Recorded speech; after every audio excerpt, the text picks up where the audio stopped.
Y Dora pensaba en relación a una suerte de amenaza, ¿no? Quizás al status quo desde el lugar del conocimiento también por parte de estas mujeres. ¿Qué te parece eso? Ese es el punto, ¿no?, de vista que no podemos perder. Hay una ruptura. Entonces hay una nueva estabilización racional. Inclusive yo creo que el sentimiento religioso, que va a ser un sentimiento dominado por otra ratio dentro de la Iglesia, que es conmovido por esta amenaza de lo anterior. La amenaza de lo anterior es evidente esto que veníamos señalando, son las oscuridades, son las compenetraciones arcaicas, son, digamos, furiosos arquetipos que vienen a desestabilizar, y que de alguna manera se insurgen contra la constitución del nuevo poder eclesiástico, que es claramente, después de Trento, muchísimo más organizado, muchísimo más normativo, muchísimo más controlador. Y por lo tanto, también hay que pensar que estas antiguas devociones tienen que ver, no solamente, digo, con la nueva racionalidad que va a ejercer este dominio de las ciencias hacia adelante, aunque podría discutirse si tenemos ciencia, hay toda una discusión epistémica sobre si hay ciencia. Bachelard, el gran epistemólogo francés, va a negar un poco los antecedentes de esa ciencia, va a decir que en realidad la ciencia normal que hoy tenemos es una ciencia que emerge en el siglo XVIII y XIX, pero aún podríamos decir que tenemos sin duda algunas fuentes que son antecedentes para esos procesos. Lo notable es que inclusive cuando decimos una nueva estabilidad de la racionalidad religiosa, nos referimos tanto a lo que es post-Trento, post-concilio, pero también nos referimos a algo que no podemos dejar de tener en cuenta, y es la nueva racionalidad de lo religioso que presenta el protestantismo. Entonces el protestantismo es un movimiento muy complejo en el que por un lado tiene una vertiente de individuación, separa a los individuos de las constituciones institucionales, sobre todo del instituto de la confesión, que hace un individuo dependiente de otro individuo que es quien finalmente el individuo confiesa, y hay otro individuo que efectivamente realiza la tarea de, absolutoria. Pero con el protestantismo eso no ocurre. Entonces, los individuos evidentemente crecen en un plano de individuación, están autorizados a la libre interpretación de la Biblia, son por sí mismos ellos quien interpreta, ellas quien debe interpretar. De ahí que el protestantismo implica un proceso de alfabetización para que las mujeres también hagan esas interpretaciones, lean la Biblia. Pero al mismo tiempo hay una clausura de las mujeres, las famosas 3K alemanas, ¿no?, cuyo significado es la atención de la niñez, de la cocina y de la iglesia. Entonces, ese es un imperativo normalizador del protestantismo. Y el protestantismo entonces supone unas nuevas bases racionales de la emoción religiosa, valga la paradoja, nuevas bases racionales de la emoción religiosa. Y una nueva regularización hacia lo privado. Y una nueva regularización, por lo tanto, de los saberes arquetípicos tienen que sucumbir. Son elementos muy desestabilizadores y por lo tanto es también en el terreno del protestantismo y sobre todo donde va a haber quema de brujas.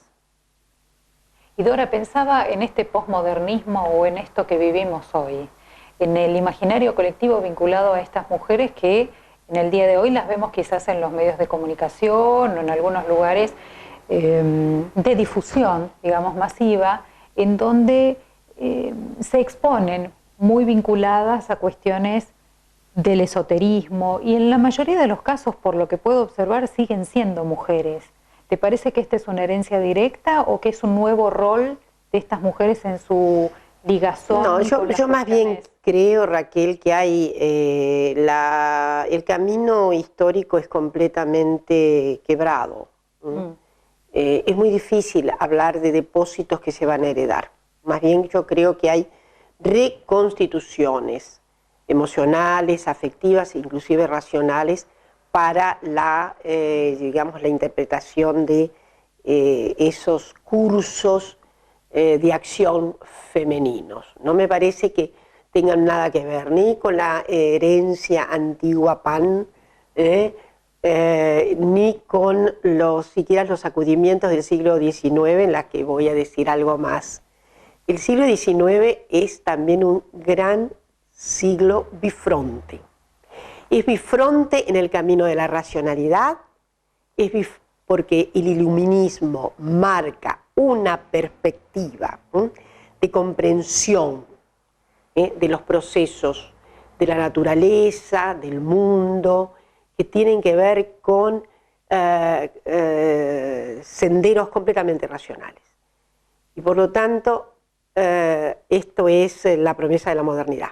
Pero por el otro lado, es evidente que hay la amenaza hacia la emoción, la amenaza hacia lo que sería el abstracto íntimo de los seres humanos.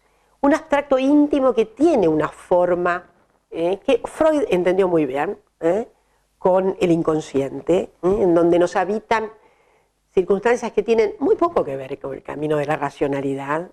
Entonces, en ese siglo XIX, la propia, yo diría, apertura hacia la laicidad extrema, la propensión a un vínculo extremadamente racional, significa, por el otro lado, una suerte de compensación en fórmulas no racionales. De modo que hay una aparición de una serie de movimientos y de fenómenos que hoy llamaríamos esotéricos. Uno de ellos, a los que van a adherir figuras extraordinariamente racionales y modernas, es la teosofía. Madame Blavatsky congregaba tanta atención y devoción como las reglas más racionales de la ciencia. Y Madame Blavatsky, que era una figura notable, era una parapsicóloga extraordinaria de origen ruso, con una vida muy dolorosa, y que funda este gran movimiento que es la teosofía, al que van a confluir muchos espíritus femeninos.